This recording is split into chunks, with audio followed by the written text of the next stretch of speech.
Hello friends, स्वागत है आपका अपने ऑनलाइन क्लासेस के अंदर। बढ़ते हैं हमारे अगले क्वेश्चन की तरफ। Distinguish between the shares and debenture. बहुत ही आसान क्वेश्चन है आपके लिए। शेयर्स और डिबेंचर्स के बीच में आपको डिफरेंस समझना है। How the different debentures are different from the bonds.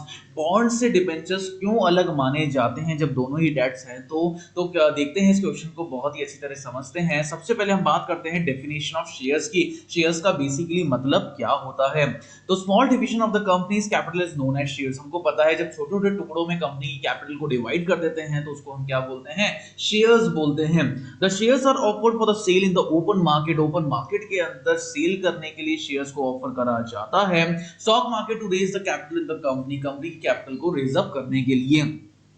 The rate on which the shares are offered is known as the share price. वो रेट जिस रेट के ऊपर शेयर्स को ऑफर करा जाता है उसको हम शेयर प्राइस बोलते हैं।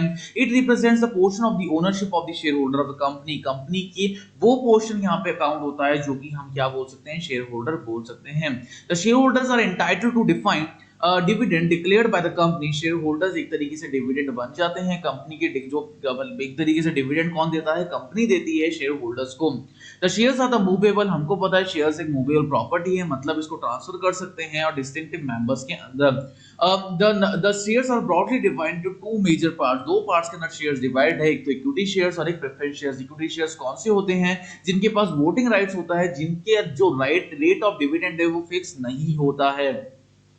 दे आर इरिडीमेबल इन नेचर। ये इरिडीमेबल होते हैं नेचर के अंदर, मतलब वाइंडिंग अप के टाइम पे कंपनी इक्विटी शेयर्स रीपे करा जाता है सारी लायबिलिटीज को पे करने के बाद। मतलब ये सारे के सारे ओनर्स होते हैं हमारी कंपनी के। नेक्स्ट हम बात करते हैं प्रेफरेंस शेयर्स के। कोई भी वोटिंग राइट्स ये कैरी नहीं करते। इनका रेट ऑफ डिविडेंड क्या होता है, फिक्स होता है। ये रिडीमेबल होते हैं एक नेचर के अंदर। अगर कंपनी वाइंड अप होती है तो सबसे पहले पेमेंट किनको करा जाएगा, इक्विटी शेयर से भी पहले प्रेफरेंस शेयर्स को डिविडेंड मतलब सारा पैसा पे करा जाएगा। अब डिबेंचर्स के बारे में भी समझ लेते हैं। A long term debt instrument is issued by the company under the common seal। Common seal के अंदर जब एक लॉन्ग टर्म डेब्ट को कंपनी इशू करती है तो the debenture holder showing the indebtedness of the company, indebtedness को दिखाकर the capital raise by the company is a borrowed capital. जो कैपिटल इसके थ्रू रेज करी जाती है इस कैपिटल को हम बोरोड कैपिटल बोलते हैं। That is why the debenture holder are the creditors of the company. इसलिए डिबेंचर होल्डर्स को हम क्रेडिटर्स बोलते हैं हमारी कंपनी के। The debentures can be redeemable और redeemable in the nature। redeemable भी हो सकते हैं, irredeemable भी हो सकते हैं अपने नेचर के according. They are freely transferable। इनको freely हम ट्रांसफर कर सकते हैं। The return on the debenture is in the form of the interest at the fixed rate। जो रिटर्न है हमारे डिबेंचर्स का वो बेसिकली इंटरेस्ट और एक फिक्स रेट के ऊपर ही फॉर्मेशन करा जाता है। Debentures are secured by the charge on the asset. Debenture को सिक्योर करा जाता है असेट्स के चार्ज के ऊपर। Although the unsecured debentures can also be issued. Insecured debentures को भी इशू हम कर सकते हैं। They do not carry the voting rights. कोई भी वोटिंग राइट्स यहाँ पे कैरी अप नहीं होता है। डिबेंचर्स बेसिकली हमारे पास तरीके से होते हैं, secured, unsecured, convertible, non convertible और रजिस्टर्ड डिबेंचर्स। अब बात करते हैं हम बॉन्ड्स के बारे में। A financial instrument which shows the obligation of the borrowers towards the lenders is known as the bonds। जब obligations show करे जाए हमारे borrowers के lenders के according तो उनको हम क्या बोलते हैं, bond बोलते हैं। They are created to raise the funds for the company or the government। government और company के funds को raise करने के लिए इनको इस्तेमाल करा जाता है। It is a certificate signifying a contract of indebtedness of the issue company। issue company के लिए एक significant indebt बताता है for the amount lent by the bond holders। जो भी अमाउंट देते हैं bond holders. In general the bond are secured by the collateral. Collateral होता है मतलब कोई ना कोई एसेट्स को हमको प्लेज करना पड़ता है एज अ सिक्योरिटी। अगर कंपनी फेल हो जाती है सम को पे करने पे एक स्टिपुलेटेड टाइम के अंदर तो जितने भी होल्डर्स हैं वो अपने डेब्ट्स को रिकवर कर सकते हैं, या तो सीज कर सकते हैं उन एसेट्स को या उन एसेट्स को सेल कर सकते हैं। Bonds are issued for the fix period. Fix period के लिए इनको इशू करा जाता है which carry the interest known as a coupon. जो इंटरेस्ट यहाँ पे कैरी होता है वो कूपन की फॉर्म के अंदर होता है। The interest needs to be paid at a regular interval। Regular interval पे इंटरेस्ट को दिया जाता है और it will become acquire over time. Over time के अंदर इनको एक्वायर कर लेते हैं हम। They are issued by the public sector undertaking. Public sector undertaking के अंदर इनको इशू करा जाता है। Government firms, large corporation etcetera. The issue of the government bonds are done in the auction. Auction के अंदर इनको बेसिकली इशू करा जाता है where the members bid for the bond. जहां पे मेंबर्स की बिड बॉन्ड्स के अंदर लगाई जाती है। The principal the principal amount of the bonds is to be paid in the future period के अंदर प्रिंसिपल अमाउंट को पे करा जाता है, इसको हम मैच्योरिटी डेट बोलते हैं। कूपन्स बेसिकली हमारे टोटल 6 तरीके के हैं: zero coupon bonds, double option bonds, inflation, floating rate bonds, euro bonds and foreign bonds.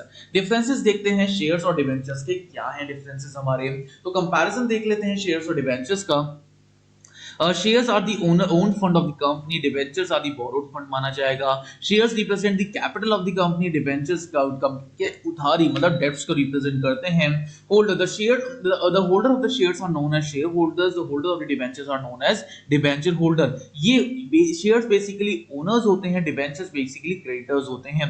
Shareholder dividends मिलता है, debentures को interest मिलता है। डिविडेंड जो भी पे करा जाता है ये प्रॉफिट्स के बेसिस पे करा जाता है। इंटरेस्ट डिबेंचर होल्डर को प्रॉफिट हो या नहीं हो तब भी पे करना पड़ता है। अलाउएबल डिडक्शन, डिविडेंड जो भी है हमारे पास बेसिकली प्रॉफिट का पार्ट होता है, तो यहाँ पे हम डिडक्शन अलाउ कर सकते हैं। इंटरेस्ट जो भी है बिजनेस का एक्सपेंस है, तो इसको हम अलाउ करते हैं डिडक्शन फ्रॉम द प्रॉफिट से ही अलाउ करते हैं। पेमेंट का कोई भी सिक्योरिटी नहीं होती शेयर्स के केस के अंदर, लेकिन डिबेंचर्स के केस के अंदर सिक्योरिटी होती है। Voting rights, the holder of the shares के अंदर वोटिंग राइट्स होते हैं। यहाँ पे जो होल्डर्स है डिबेंचर्स के, उनके पास कोई भी वोटिंग राइट्स नहीं होते हैं। कन्वर्जन, शेयर्स को कभी भी डिबेंचर के अंदर हम कन्वर्ट नहीं कर सकते, लेकिन डिबेंचर्स को हम शेयर के अंदर कन्वर्ट कर सकते हैं। Repayment, shares are repaid after the payments of the liabilities की सब पेमेंट करने के बाद शेयर्स का पेमेंट करा जाता है, लेकिन डिबेंचर्स को शेयर से पहले पेमेंट करा जाता है। Quantum, dividend on the shares is an appropriation of the profit. जो भी डिविडेंड हम देते हैं वो एक तरीके से एप्रोप्रिएशन है, प्रॉफिट का ये डिस्ट्रीब्यूशन है हमारा। यहाँ पे जो इंटरेस्ट है वो बेसिकली चार्ज होता है प्रॉफिट्स पे ही।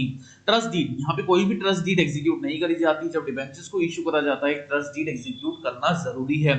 अब बॉन्ड्स और डिबेंचर्स के बारे में भी डिफरेंस देख लेते हैं। तो बॉन्ड्स एक फाइनेंशियल इंस्ट्रूमेंट है जो कि इंडेप्टनेस को इशू करते वक्त हमारी एक तरीके से बॉडी है जो कि होल्डर्स हम बांधते हैं।